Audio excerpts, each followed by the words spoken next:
Gaza युद्ध की शुरुआत के बाद से ही विदेशों में यूरोप से लेकर अमेरिका तक लगातार इजराइल का विरोध हो रहा है।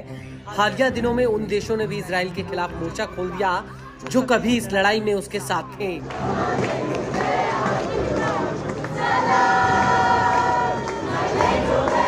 लेकिन इतना दबाव होने के बावजूद इजरायली सेना गाजा में नहीं रुकी।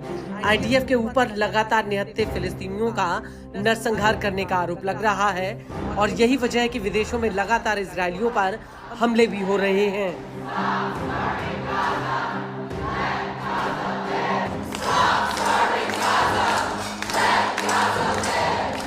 यूरोप में शायद ही ऐसा कोई देश हो जहां पर इजरायली सेना के खिलाफ मोर्चा ना खुला हो और इसी कड़ी में ऑस्ट्रेलिया में लगातार इजरायल विरोधी प्रदर्शन चल रहे हैं।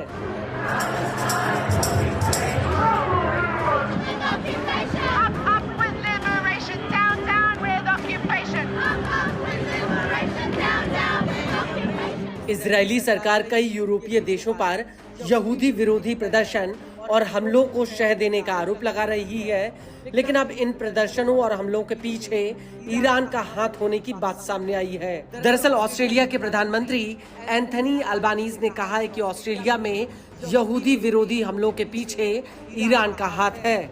अल्बानीज का कहना है कि वो इसके जवाब में ईरानी राजदूत को ऑस्ट्रेलिया से निष्कासित कर रहे हैं। अल्बानीज का कहना है कि पिछले साल सिडनी और मेलबर्न में हुए हमले असाधारण और खतरनाक कृत्य थे जिन्हें विदेशी राष्ट्रों द्वारा भड़काया गया था, जो ऑस्ट्रेलिया के सामाजिक ताने बाने को तोड़ने का प्रयास था। अल्बानीज का कहना है कि अब ऑस्ट्रेलियाई सरकार ईरानी सेना को आतंकी संगठन का दर्जा देने जा रही है।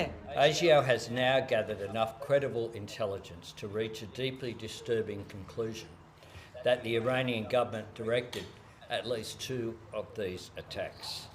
Iran has sought to disguise its involvement, but ASIO assesses it was behind the attacks on the Lewis Continental Kitchen in Sydney on October 20 last year and the Adass Israel Synagogue in Melbourne on December 6 last year.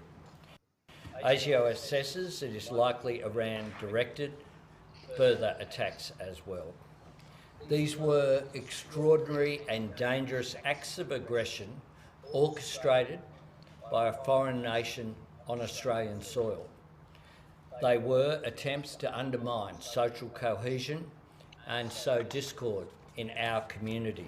Australia के PM ने अपने इसी बयान में कहा कि हमने Iran में अपने दूतावास के परिचालन को स्थगित कर दिया है और सभी राजनयिक स्टाफ को तीसरे देश में शिफ्ट कर दिया है। आपको बता दें कि अल्बानीज ने ऑस्ट्रेलिया में हुए जिन हमलों का जिक्र किया है उनमें से पहला हमला लुइस कॉन्टिनेंटल किचन पर 10 अक्टूबर 2024 को सिडनी में हुआ था। इसके अलावा अदास इजराइल सिनाग पर 6 दिसंबर 2024 को मेलबर्न में हमला हुआ था। हालांकि इन हमलों में कोई जानमाल का नुकसान नहीं हुआ, लेकिन संपत्ति में आग लगने की वजह से भारी नुकसान हुआ था।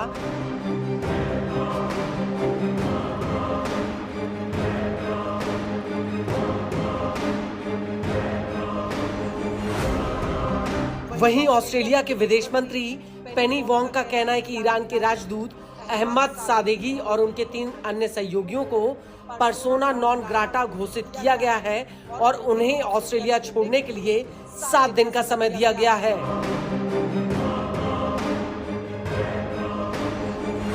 लेकिन बड़ी बात यह है कि दूसरे विश्व युद्ध के बाद ये पहली घटना है जब ऑस्ट्रेलिया ने किसी देश के राजदूत को निष्कासित किया हो।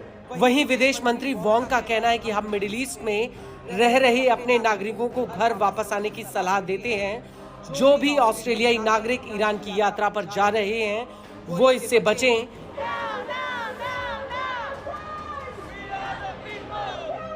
वहीं ऑस्ट्रेलिया की खुफिया एजेंसी के मुखिया माइक बर्गेस का कहना है कि इन हमलों में ईरानी सेना IRGC की अहम भूमिका रही है। IRGC ने इन घटनाओं में अपनी संलिप्तता को छिपाने के लिए जटिल वेबसाइट प्रॉक्सीज का इस्तेमाल किया था।